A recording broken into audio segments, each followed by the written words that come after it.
Howdy folks, and welcome back to the channel, welcome back to another tutorial episode of War in the East 2.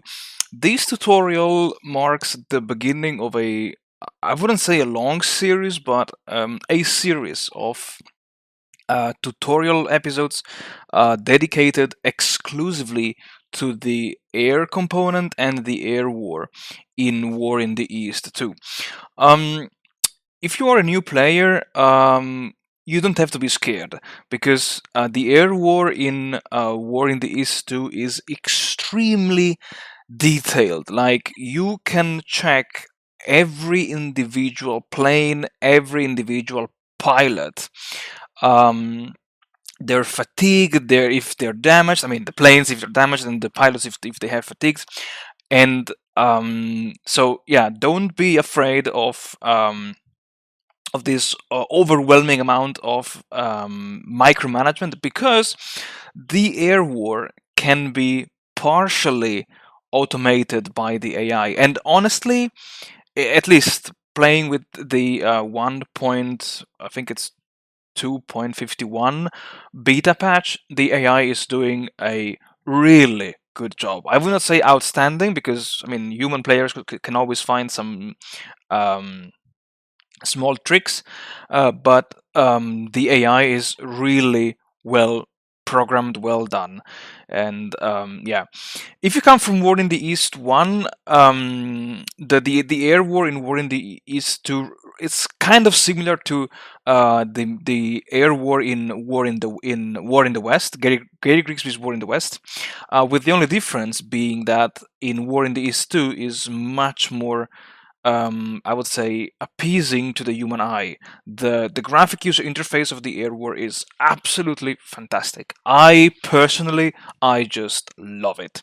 And I mentioned before that the air war can be partially automated, because even if you wish to play with the AI air assist on, I think is this one here? Yeah, even if you play with the AI, the automate AI air assist, there will be some inputs that the player will have to provide to the AI to basically guide the AI towards the path that the player would like to choose.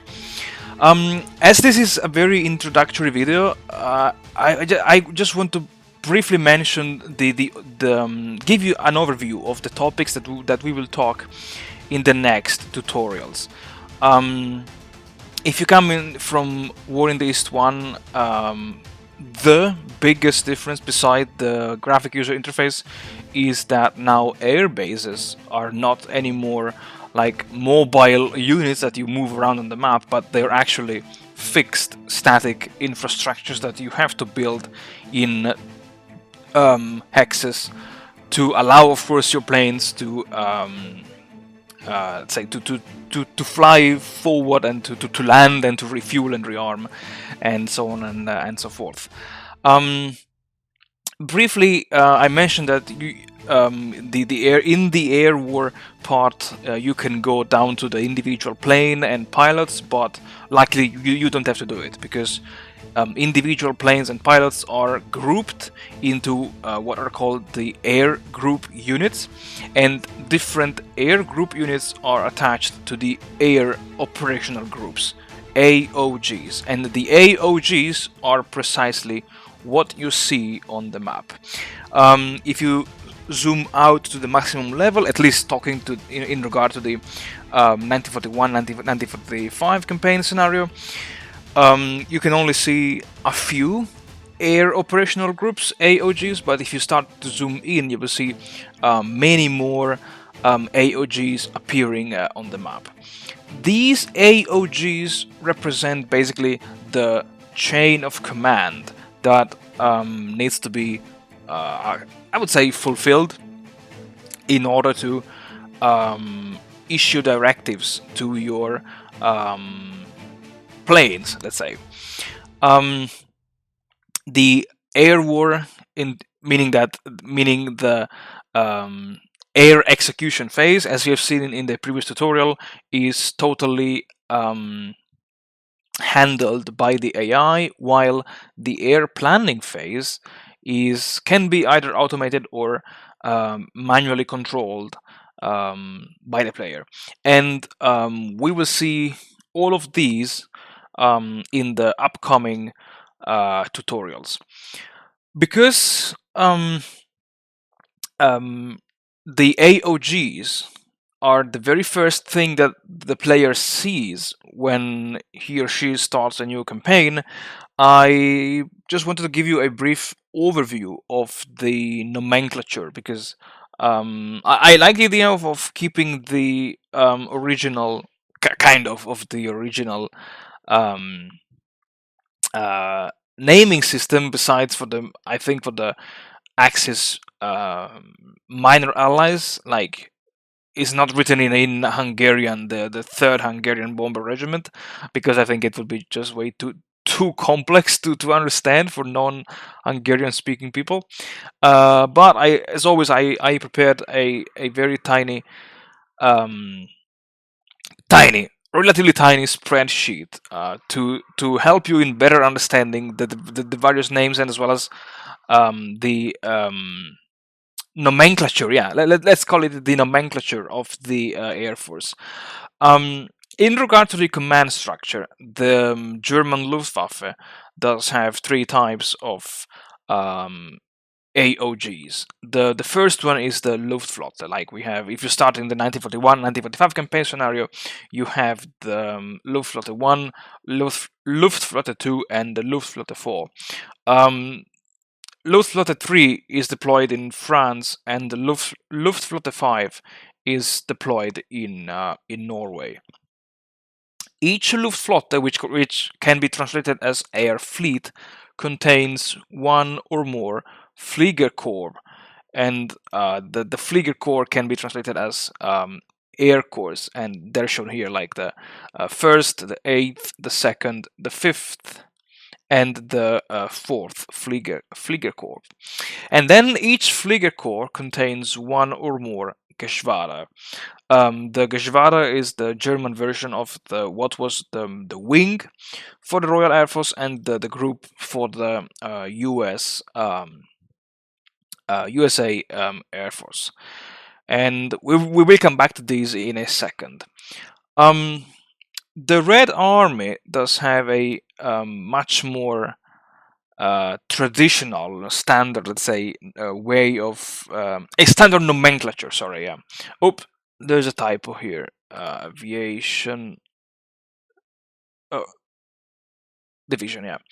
But this is because when the Red Air Force was created in 1918, and it kept the division of the army. So in the VVS, which is the Soviet Air Force, you will find air armies, the aviation corps, the aviation divisions, and then even the aviation regiments. In the 1941 scenario, um, there are no air armies, because you start with the air commands, and throughout the game they will be changed. That they will change their name into the proper air armies.